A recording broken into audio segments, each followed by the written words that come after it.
Hello mga kautang, sa video na to, pag-uusapan natin ngayon itong isa sa mga legit na utangan ngayong 2025. Nagpapautang agad ito ng pangmalakihan. Pwede po 5,000 hanggang 250,000 pesos. At ang nakaganda dito mga kautang, no, pwede mo siyang bayaran 6 months, 9 months at 12 months installment. Diba? Napaka-flexible ng utangan na ito. Hello mga kautang, welcome back dito sa aking channel. This is Clarice, ang inyong number 1.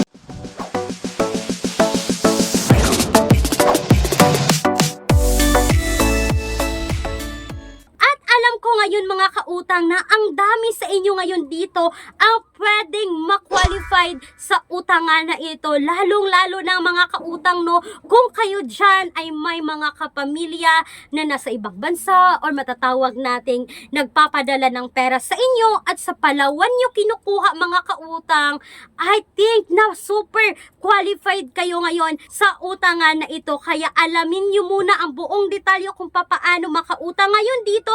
At hindi lang yan mga kautang, dahil pag-uusapan din natin ngayon sa video na ito kung qualified rin ba kayo sa minimum of 20,000, maximum of 2 million pesos. So kung hindi talaga kayo pwede dito mga kautang, may mga alternatives akong babanggitin dito na isang valid ID lang like PhilHealth or National ID mga kautang, pang emergency, pang madalian, na pagkatapos mo mag-apply, malalaman mo na kung kayo ay approve or decline dito. At kapag kayo ay na-approve dito sa mga alternatives na babanggitin ko mga kautang, pasok agad direct sa inyong GCash. Pero bago yan, no, lilinawin ko lang sa loob ng video na to na ito po ay hindi po sponsored, hindi po financial advice. So ibig sabihin mga kautang, mag-do a research pa rin kayo, suriin nyo muna ang isang utangan bago nyo utangan online. So ito na, no, hindi na natin masyadong papahabain pa. It's all about mga kautang Palawan Pay na utangan. So itong si Palawan mga kautang, kung ginagamit nyo or always kayong kumukuha ng pera sa Palawan Express, mga kautang, ino-offeran kayo or tinatanong kayo ng agent kung may Palawan Pay na ba kayo. Kasi kapag meron kayong Palawan Pay mga kautang, no, isa din tong para siyang GCash din na pwede kayong mag-buy load dito, pwede kayong mag-pay bills, pwede kayong mag-cash in, mag-cash out, mag-transfer ng money mga kautang. Napakaganda ng Palawan Pay mga kautang kapag may nasangla kayong alahas, hindi nyo na kailangan pag magpunta sa mga branches nila para mag-renew nito dahil pwede na kayo magbayad through the app nila na Palawan Pay. Para sa akin, good news ito sa mga taong always na gumagamit or kumukuha ng pera sa Palawan Express. Dahil mga kautang, itong si Skyro po ang may cash loan offer dito sa Palawan Pay. So ibig sabihin mga kautang na si Skyro po ang nagpapautang sa inyo dito sa loob po ng Palawan Pay. So makikita nyo ngayon dito mga kautang, no, na pwede 5,000 agad sa unang hiram. So makikita 6 months, 9 months at saka 12 months. So sa 5,000 dito mga kautang, kung 6 months mo siyang babayaran, meron kayong monthly payment dito na 1,024 pesos. So mga kautang, nagtotal po ako dito 1,024 pesos. I-times natin into 6 months. Total po ay 6,144. Ima-minus po natin itong principal amount na 5,000 dito. So ibig sabihin mga kautang, meron kayong 1,144 lamang na tubo dito sa loob ng 6 months. So napakababa po ng interest dito compared sa other utangan. Mga kautang, itong 1,144, ito po ay nasa 22.9%. Yung 22.9% natin, i-divide natin ito in 6 months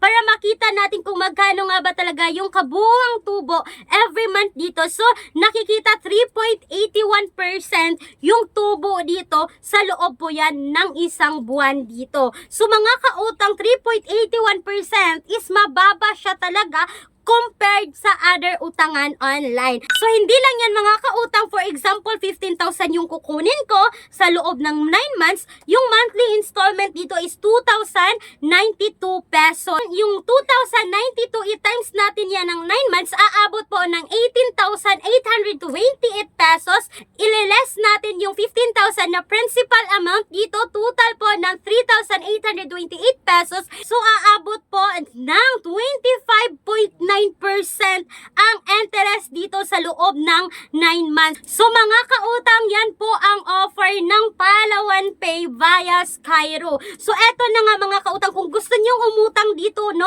Hindi ko sinasabing utangan nyo talaga, pero kung gusto nyo subukan, sa Palawan Pay po kayo mismo na mag-fill in dito sa loob ng app ng Palawan Pay. As usual, kailangan yung ilagay yung personal information natin dito mga kautang, yung address natin, yung source of income natin, kung ano yung klase ng trabaho natin mga kautang, at pagkatapos nito, no, hihingin po kung magkano yung monthly income natin or lahat-lahat na talaga ng personal information natin is ilalagay natin dito para lang din tayong nag-apply sa ibang utangan online. So, eto na nga mga kautang, no, pagkatapos mo mag-fill in dito mga kautang, ito yung sabi na kailangan nyo nang i-install yung Skyro dyan sa cellphone ninyo para dun nyo i-finish yung loan application nyo dito. So, pagkatapos nyo dyan mga kautang, no, pagkatapos mong mag-sign in dyan, kikita nyo ngayon sa screen na 10,000 requested cash loan amount. So, yan yung inutang ko sana dito. And sad to say mga kautang, no, hindi po ako na-approve dito sa Palawan Pay na loan via Skyro mga kautang. Sa tingin ko mga kautang, yung isa sa reason na hindi ako na-approve dito is hindi ko talaga siya ginagamit yung Palawan Pay. Pero ngayon mga kautang, alam ko na pwede tayong makautang dito na mas mababa yung interest pag galawin natin mga kautang, gamitin natin yung Palawan Pay app natin. Kung wala pa kayong Palawan Pay app, pwede kayong magpunta doon sa mga any branches ng Palawan Express para matulungan kayo at ma-assist kayo para magkaroon kayo ng Palawan Pay. Sana po mga kautang ay nakatulong itong quick review about this bagong utangan, at alam ko mga kautang ang dami nang na-approve dito ngayon at talagang nakakatulong ito pagdating sa emergency needs natin, at makikita nyo naman na pang malakihang utangan agad. So, pwede natin siyang gamitin pang additional capital sa mga business natin, pwede natin siyang gamitin pang home renovations natin, at iba pang pwede nating paggagamitan ng pang malakihang loan. At speaking doon sa bank personal loan na 20,000 up to 2 million pesos mga kautang, yes, legit po ito na bank personal loan. Ito lahat yung requirements na kakailanganin, and please take note that all applications submitted is subject for bank approval. So mga kautang, for more details dito sa bank personal loan na ito, you can email me right away, clariza@gmail.com. So, hindi lang yan mga kautang, dahil may mga alternatives tayo, no, na makikita ngayon sa description box or sa pen comment section ng video na ito na pwede nyo ring subukan. Pero mga kautang, hindi ko sinasabi na subukan nyo talagang utangan agad-agad. Please do a research pa rin kung magkano yung interest ng bawat utangan online para aware kayo kung magkano siya babayaran at kailan yung babayaran, dahil pang short term lang talaga ang utangan online. Once again mga kautang, this is Clarice, ang inyong number 1 pala utang, dahil utang is life. Bye bye bye mga kautang.